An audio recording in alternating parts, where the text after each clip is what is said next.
Hello all, welcome to Pustik Vani, your one-stop solution for book summary. Today we are here with the book name, Childhood's End by Arthur C. Clarke. So let's start its plot overview. It is the late 20th century. Both the United States and the Soviet Union are about to enter outer space using nuclear-powered spaceships. Just as both countries close in on the achievement of space travel, a number of giant alien spaceships come down over every major city in the world. 5 years later, these aliens, known as the Overlords, have taken control of the entire world. Their flagship is based over New York and is managed by Karelin, the Overlord who is in charge of Earth-related affairs. The humans know Karelin as the supervisor. Karelin uses the Secretary General of the United Nations, Stormgren, as his liaison to the human race. Once every few weeks, Karelin meets with Stormgren inside his ship. However, neither Stormgren nor any other human has ever seen what an overlord looks like. Stormgren is attempting to placate the Freedom League, a group that opposes the Overlord's dominion, no matter how friendly the aliens seem to be. A radical fringe group of the Freedom League kidnaps Stormgren. Karelin uses Stormgren as bait so he can keep track of these radicals. The radicals do give Stormgren the idea to use a scanning device to try and find out what is inside the room where he and Karelin meet. Stormgren then meets with Karelin, who announces that the Overlords will reveal themselves in 50 years. Stormgren then uses the scanner and discovers that Karelin is on the other side of the blank view screen. It's just a piece of one-way glass. Later, as he is handing over the paperwork for the World Federation, a new world government, Stormgren uses a flashlight to sneak a glimpse of Karelin. 50 years later, the Earth has greatly changed. It has become a utopia, where everyone has a place to live and enough food to eat.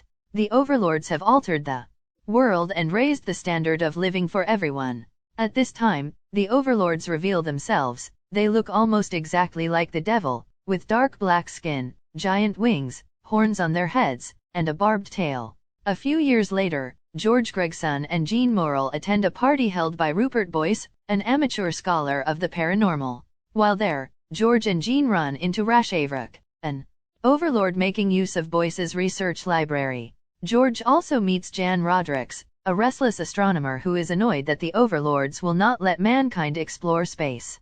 During the party, Boyce organizes a séance using a mechanized Ouija board. The board gives surprisingly accurate answers, and when Jan asks where the Overlord's homeworld is, it gives an exact star number. Jean faints after this incident. This fainting fit worries George, and he proposes marriage to Jean. Meanwhile, Jan takes the information he has learned and confirms it. The Overlord supply ships take off in the direction of the star given by the Ouija board. Rashavrik reports to Karelin and informs him that Jean should be watched, as she may be the most important human alive. After speaking again with Boyce, Jan gets an idea of how to sneak aboard an Overlord vessel. He meets with Sullivan and makes a plan to stow away inside a giant sperm whale that Sullivan is stuffing for the Overlords. The plan succeeds, and soon Jan is on his way to the Overlord homeworld. While the trip will seem like only a few months to him, due to time dilation at the speed of light 80 years will pass on Earth. Back on Earth, George and Jean begin their life together. Eventually, George comes to believe he is stuck in a rut, and the couple decide to go to New Athens, an experimental community based on an island. The members of the community are primarily artists, and the hope is that they will reinvigorate the stagnating imagination of humanity. George and Jean take their 2 kids, Jeffrey and Jennifer, with them. The family adjusts to life on New Athens fairly well, but one day, a tsunami hits the island while Jeffrey is down at the beach. Jeffrey mysteriously survives and says that he heard a voice in his head that told him where to run.